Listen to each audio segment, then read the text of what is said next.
చాలా అంటే చాలా రుచిగా ఉల్లిపాయ కాంబినేషన్‌తో ఎప్పుడైనా ఈ విధంగా రెసిపీ తయారు చేసుకోండి. Hello friends, welcome to Andhra kitchen. ఉల్లిపాయ కాంబినేషన్‌తో తయారు చేసుకునే రెసిపీ కోసం ఉల్లిపాయలు వచ్చేసి ఇక్కడ నేను పావు కేజీ ఉల్లిపాయల వరకు తీసుకున్నానండి. పావు కేజీ ఉల్లిపాయలకు వచ్చేసి అర కేజీ చికెన్ తీసుకొని చికెన్‌ని శుభ్రంగా కడిగిన తర్వాత ఇందులోకి పావు చెంచా ఉప్పు, 2 చెంచాలు పెరుగు వేసుకొని బాగా కలిపేసుకున్నానండి. ఈ విధంగా కలుపుకున్న తర్వాత మూత పెట్టేసుకొని పక్కన పెట్టేసుకుందాము. ఈ రెసిపీ వచ్చేసి చికెన్ చుక్కా అండి. ఉల్లిపాయలు ఎక్కువగా ఇష్టపడే వాళ్ళకి ఈ రెసిపీ చాలా అంటే చాలా బాగా నచ్చుతుంది. మనం కట్ చేసుకున్న ఉల్లిపాయ ముక్కల్ని నలిపేసుకొని పక్కన పెట్టేసుకోవాలి. ఇప్పుడు స్టవ్ ఆన్ చేసుకొని బాండీ పెట్టుకొని అర చెంచా ధనియాలు వేసుకోండి, పావు చెంచా జీలకర్ర వేసుకోండి, అలాగే చెక్క వేసుకోండి, లవంగాలు కూడా ఒక 4 వేసుకోండి, అలాగే ఒక యాలకుల కూడా వేసుకోండి. వీటిని వేయించుకోవాలి. ఇవి వేగిన తర్వాత మిక్సీ పట్టేసుకోవాలండి.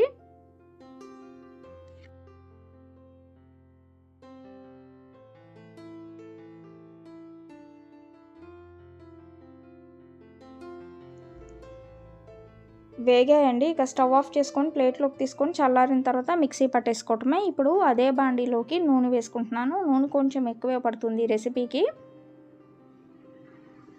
నూనెలోకి ముందుగా కట్ చేసుకున్న ఉల్లిపాయ ముక్కలు వేసుకొని ఈ బ్రౌన్ ఆనియన్స్ లాగా వేయించుకోవాలండి. బాగా కలర్ అనేది చేంజ్ అయిపోవాలి. ఇలా వేయించుకునేటప్పుడు ఇందులోకి ఉప్పు కూడా వేసుకోండి. కొంచెం ఉప్పు వేసుకుంటే మనకి త్వరగా వేగుతాయి కదా, కాబట్టి కొంచెం ఉప్పు వేసుకొని వేయించుకున్నాను. ఈ విధంగా వేగిన తర్వాత వీటిని ప్లేట్లోకి తీసుకుందాము.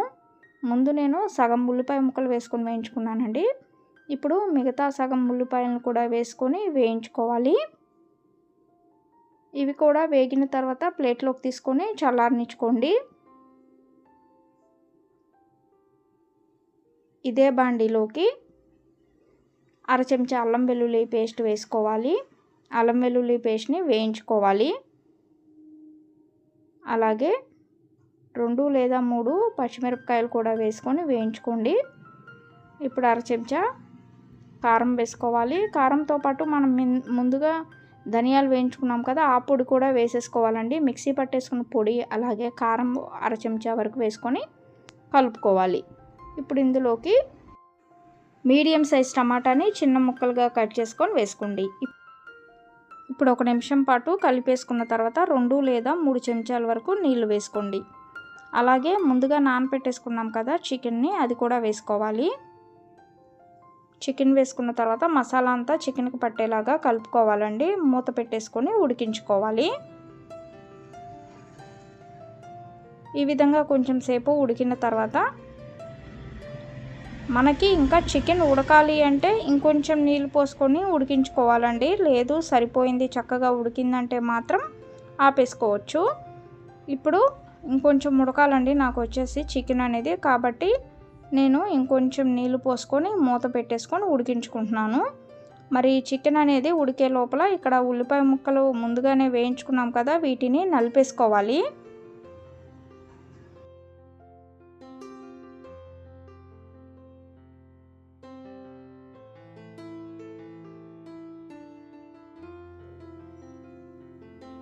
చికెన్ కూడా చక్కగా ఉడికిందండి.